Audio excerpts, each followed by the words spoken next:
തിരുവനന്തപുരം പാപ്പനംകോട് തീപിടുത്തത്തിൽ ദുരൂഹത സംശയിച്ച് പോലീസ്. തീപിടുത്തത്തിൽ മരിച്ച വൈഷ്ണയുടെ ഭർത്താവിനായി പോലീസ് അന്വേഷണം തുടങ്ങി. മൊബൈൽ ഫോൺ സ്വിച്ച് ഓഫ് ആണ്. മരിച്ച രണ്ടാമത്തെയാൾ പുരുഷൻ എന്നാണ് സ്ഥിരീകരണം.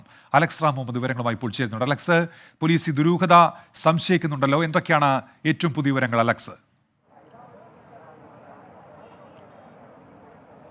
ഉന്മേഷ, ഈ അപകടം നടന്ന പാപ്പനംകോടാണുള്ളത്. പാപ്പനംകോട് ജംഗ്ഷനിലാണ്. പാപ്പനംകോട് നമ്മൾ നെയ്യാറ്റിൻകരയിൽ നിന്ന് വരുമ്പോൾ ഇടതുഭാഗത്താണ് ഈ കടമുറികളുള്ളത്. അതിൽ മുകളിലത്തെ നിലയിൽ ഒരു ചെറിയ ക്യാബിനാണ് ഈ ന്യൂ ഇന്ത്യ ഇൻഷുറൻസിൻ്റെ ഓഫീസായി പ്രവർത്തിച്ചിരുന്നത്, പോർട്ടൽ ഓഫീസായി പ്രവർത്തിച്ചിരുന്നത്. അവിടുത്തെ ജീവനക്കാരിയാണ് വൈഷ്ണ. ഉച്ചയ്ക്ക് ഏതാണ്ട് 1:30 മണിയോട് കൂടിയാണ് ഈ പ്രദേശവാസികളും ദൃക്സാക്ഷികളും ഒക്കെ ഇവിടെ വലിയൊരു പൊട്ടിത്തെറിയുടെ ശബ്ദം കേൾക്കുന്നതും ഈ കണ്ണാടി ചില്ലുകൾ പുറത്തേക്ക് പൊട്ടിച്ചിതറുന്നതും ഒപ്പം തീയും പുകയും ഒക്കെ പുറത്തേക്ക് വരുന്നതും കാണുന്നത്. തുടർന്ന് നാട്ടുകാരും ദൃക്സാക്ഷികളും ഒക്കെ അവിടേക്ക് ഓടിക്കൂടി അവർ തന്നെ വെള്ളമൊഴിച്ച് രക്ഷാപ്രവർത്തനം ആരംഭിക്കുകയായിരുന്നു. അതിനുശേഷമാണ് ഫയർഫോഴ്സ് എത്തി രക്ഷാപ്രവർത്തനം നടത്തിയത്. തീ അണച്ചത്. 2 പേരെ അതിനുള്ളിൽ നിന്ന് കത്തിക്കരിഞ്ഞ നിലയിൽ കണ്ടെത്തി. അതിലൊന്ന് ഈ ന്യൂ ഇന്ത്യ ഇൻഷുറൻസ് ഓഫീസിലെ തന്നെ ജീവനക്കാരി വൈഷ്ണയാണ് എന്ന് തിരിച്ചറിഞ്ഞിട്ടുണ്ട്. വൈഷ്ണ തൊട്ടടുത്ത് തന്നെ ആണ് വൈഷ്ണയുടെ സ്വദേശം എന്നുള്ളതാണ്. വൈഷ്ണയ്ക്ക് 2 മക്കളുണ്ട്. പ്രധാനപ്പെട്ട ഒരു വിവരം ആ ഘട്ടത്തിൽ വന്നത്, ഒന്ന് AC പൊട്ടിത്തെറിച്ചുണ്ടായ അപകടമായിരുന്നു എന്നാണ് പോലീസും അതുപോലെ ഫയർഫോഴ്സിലെ ഉന്നത സംഘവും ആദ്യഘട്ടത്തിൽ സംശയിച്ചത്. പക്ഷേ ഒരു ദുരൂഹത കൂടി അതിന് പിന്നാലെ പോലീസ് സംശയിച്ചു. അതിൻ്റെ പ്രധാനപ്പെട്ട കാര്യം ചില നാട്ടുകാരും ദൃക്സാക്ഷികളും പോലീസിന് നൽകിയ ചില മൊഴികളുടെ അടിസ്ഥാനത്തിലാണ്. കാരണം രാവിലെ ഒരു പുരുഷൻ ഇവിടെ എത്തി ചില ബഹളം ഇവിടെ എത്തി ഉണ്ടാക്കിയതായി ചില മൊഴികൾ പോലീസിന് ലഭിച്ചു. അതിനെ തുടർന്നാണ് ആ മേഖല കേന്ദ്രീകരിച്ച് അന്വേഷണം പോലീസ് നടത്തിയത്.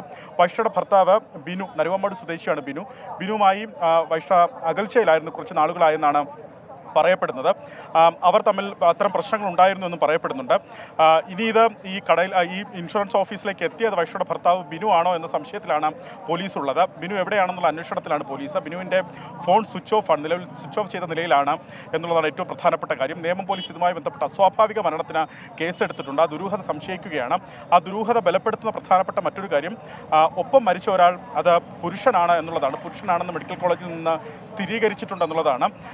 അങ്ങനെയെങ്കിൽ പോലീസ് സംശയിക്കുന്നത്, നമ്മൾ നേരത്തെ സൂചിപ്പിച്ചതുപോലെ ഒരുപക്ഷെ അത് വൈഷ്ണയുടെ ഭർത്താവാകാം, ബിനു ആകാം. എങ്കിൽ ഈ തീപിടുത്തം എന്നുള്ളത് അതിൻ്റെ ഈ ആസ്പെക്ട് മാറും. അത് കൊലപാതകം എന്ന നിലയിലേക്ക് അത് വ്യാഖ്യാനിക്കപ്പെടേണ്ടി വരും. എന്നാണെങ്കിൽ അതിൻ്റെ സ്ഥിരീകരണം പോലീസ് നൽകേണ്ടതുണ്ട്. എത്തിയത് ആരാണെന്നുള്ള പരിശോധന നടത്തുന്നതിന് വേണ്ടി സമീപത്തെ CCTV ദൃശ്യങ്ങൾ കേന്ദ്രീകരിച്ച പരിശോധന പോലീസ് നടത്തുന്നുണ്ടെന്നുള്ളതാണ് ഏറ്റവും പ്രധാനപ്പെട്ട കാര്യം. ഉന്മേഷ്, ഈ സംഭവ സമയത്ത് ഇവിടെ ഉണ്ടായിരുന്ന ഒരു ദൃക്സാക്ഷി കൂടി നമുക്കൊപ്പം ചേരുന്നുണ്ട്. നിങ്ങൾ സമയത്ത് അവിടെ ഉണ്ടായിരുന്ന ആളാണോ? അപ്പോൾ കണ്ടത് ചേട്ടാ, ഞാൻ ആദ്യം കാണുന്ന പുകയായിരുന്നു. പുക എന്താണെന്ന് നോക്കാൻ വേണ്ടി വന്നപ്പോഴത്തേക്കാണ് നമ്മുടെ ഇവിടെ തീപിടുത്തം ഉണ്ടായത്. അപ്പോൾ തന്നെ പിന്നെ നമ്മളിവിടെ ഇത് എല്ലാം ലോക്കായിരുന്നു. പിന്നെ അത് ചവിട്ടി പൊട്ടിച്ച് ആ ഡോറ് പൊട്ടിച്ചു. ഇത് ലോക്കായിരുന്നു?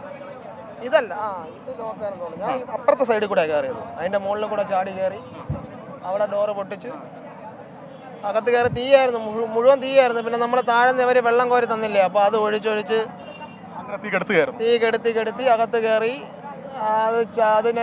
അത് പൊട്ടിച്ചകത്ത് കയറിയപ്പോഴത്തേക്ക് ബോഡി അപ്പോഴാണ് അവിടെ ഒരു ബോഡി അത് കത്തിക്കൊണ്ടിരിക്കുമ്പോൾ തന്നെ എനിക്ക് മനസ്സിലായി അത് ബോഡിയാണെന്ന് മനസ്സിലായി. കുറച്ച് വെള്ളം ഒഴിച്ച്. 2 പേരുണ്ടായിരുന്നെന്ന് മനസ്സിലായിരുന്നു? 2 പേരെ ഞാൻ കണ്ടിട്ടില്ല, ഞാൻ ഒരാളെ കണ്ടിട്ടുള്ളൂ. ആ ഒരു ലേഡിയില്ലേ, പുള്ളിക്കാരിയുടെ ബോഡി ആയിരുന്നത്. അതാണ് നിങ്ങൾ കയറിയപ്പോൾ കാണുന്നത്? ഞാൻ കയറിയപ്പോൾ കാണുന്നത്. ശേഷമാണ് ഫയർഫോഴ്സ് ഒക്കെ? അതെ. ശരി. അത്തരത്തിലും ദൃക്സാക്ഷികൾ അത് തന്നെ പറയുന്നുണ്ട് ഉന്മേഷ്. ഈ സംഭവ സമയത്ത് അവിടെ ഓടിയെത്തിയ ഒരാളാണ് നമുക്കപ്പോൾ നമ്മളോടിപ്പോൾ സംസാരിച്ചത്. അദ്ദേഹം അടക്കം എത്തി ഈ വെള്ളം ഒഴിച്ചാണ് ഈ തീ കെടുത്തിയത്. എന്തെങ്കിലും ഫോറൻസിക് ഉദ്യോഗസ്ഥർ ഇവിടെ എത്തി അവരുടെ ഫോറൻസിക് പരിശോധന നടത്തുന്നു എന്നുള്ളതാണ് ഏറ്റവും പ്രധാനപ്പെട്ട കാര്യം. ചില ഉദ്യോഗസ്ഥരുണ്ട്.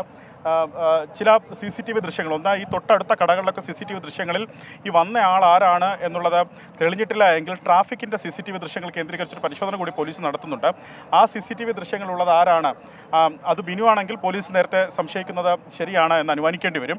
അതല്ല എങ്കിൽ മറ്റു തരത്തിലുള്ള അന്വേഷണം പുരോഗമിക്കും എന്നുള്ളതാണ്. എന്താണെങ്കിലും വിശദമായ അന്വേഷണം നടത്താൻ മന്ത്രി V. ശിവൻകുട്ടി ഇതുമായി ബന്ധപ്പെട്ട് ഉത്തരവിട്ടിട്ടുണ്ട്. നേരത്തെ ജില്ലാ കളക്ടർ അടക്കമുള്ളവർ ഇവിടെ എത്തിയിരുന്നു. അനുകുമാരി അടക്കം പറഞ്ഞത് ഇതിൽ ദുരൂഹത അന്വേഷിക്കും, പരിശോധിക്കും, കണ്ടെത്തുമെന്നാണ് കളക്ടർ അടക്കം പറഞ്ഞത്. മന്ത്രി K. രാജൻ അതുപോലെ മന്ത്രി GR അനിൽ അടക്കമുള്ളവരോട് എത്തിയിരുന്നു. ഏതായാലും ദുരൂഹത സംശയിക്കുന്നുണ്ട് പോലീസ്. ഇപ്പോഴും അന്വേഷണവും പരിശോധനകളും ഇതുമായി ബന്ധപ്പെട്ട് തുടരുകയാണ്.